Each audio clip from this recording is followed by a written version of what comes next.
Okay. Hello students, today we are discussing our new topic from the Human Anatomy and Physiology second, that is for semester 2, that is the anatomy of the stomach. It is one of the most important part in our syllabus of the HAP from the unit 2, that is digestive system. So starting with the important discussion, that is the stomach, because it is the most important and starting part of the digestive system. Without the stomach, there is nothing into the GI. Okay, we starting with the stomach, then the actual digestion will be start. So first, the anatomy of the stomach. So we all are familiar with the GI, that is gastrointestinal tract. The first part of the gastrointestinal part starting with the esophagus. Then after esophagus, towards the small intestine, the part that will be of stomach.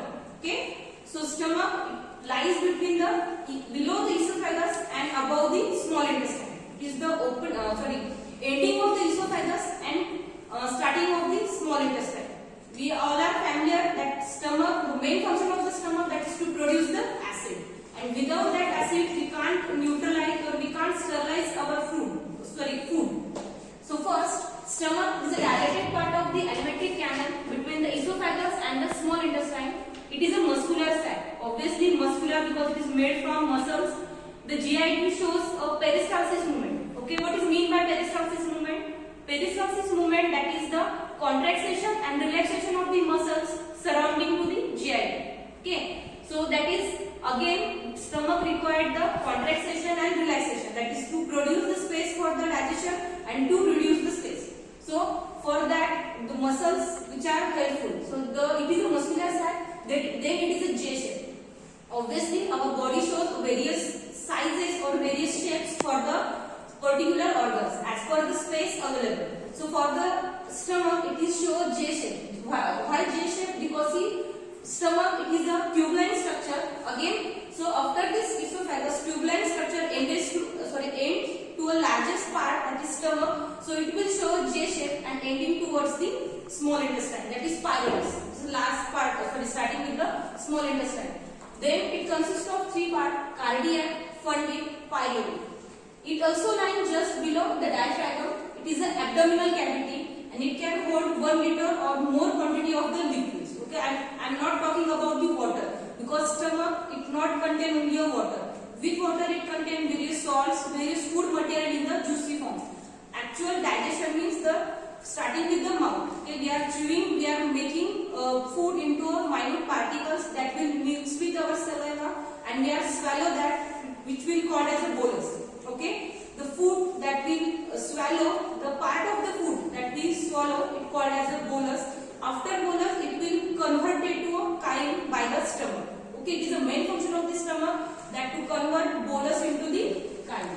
So next, function of the stomach. So as per the anatomy, we are again revising the function of the stomach. With the anatomy, again I was already explained the function of the stomach, but as such the part of our anatomy and physiology. So first part is to receive the food from esophagus, mix food with gastric juices. Gastric juices again it will contain a hydrochloric acid and all other enzymes that required for the digestion. Carries on a limited absorption, moves food into small intestine, store meal for 2 hours. Okay, means after getting a lunch or a dinner, the food will store in our stomach for 2 hours. Because see, at that time, after the swallowing, after we are converting our food into a bolus, it will not directly absorb into our blood. Okay, as such our basic requirement, that is production of ATP. So that is not directly available to the ATP production. It requires some process, it requires some mechanical and chemical processes that aims into the formation of the ATP or formation of the available molecules. So pH of 2 with HCl added. So pH of the stomach, as per our other body parts or other body organs, the stomach pH is very low because it is an acidic nature. It initiates protein digestion, it promotes mechanical digestion, and bolus is now called as a chyme. So it is the main function of the stomach, that to convert bolus into the chyme. Next, in short, we are discussed regarding the physiology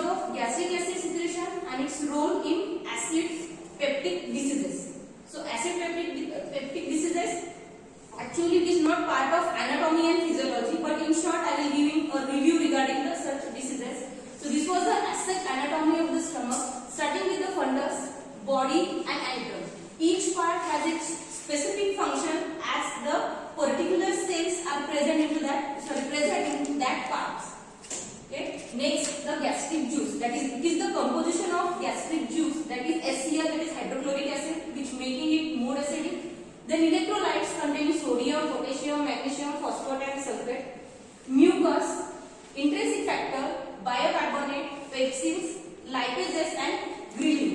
So again, each factor has its particular role as it present in the stomach. Okay, because for the absorption of particular molecules, particular chemical compounds require a specific moiety for the absorption. Next, some physical and chemical composition of that fluid or that gastric juice which will present in the stomach. So it is a watery fluid that has a pale yellow color. pH is 1 to 3. The volume secreted per day is 2 to 3 ml. See, this was the condition which varies according to the age, according to sex and according to the diet. Okay, so basically pale yellow color as our food or our saliva, again the liver introduce the bile secretion, so which will give a yellow color. Then pH 1.3 as it contains some acid. HCl, the color of the HCl as per it shows certain yellow color. Okay, as it is acidic. The volume again is depending upon conditions. So generally it is 2 to 3 liter. The stomach is famous for its secretion of acid, but acid is the only one 4 major secretory products. Means stomach perform 4 important functions. Above that, the one main function is to secrete the acid, as it is important to sterilize the food that will swallow. Then next is the chemical composition. It is a 97 to 99% water. It contains inorganic salts and organic components that include mucin, digestive enzymes and hormones. Okay, so this is all about the anatomy and physiology of the stomach.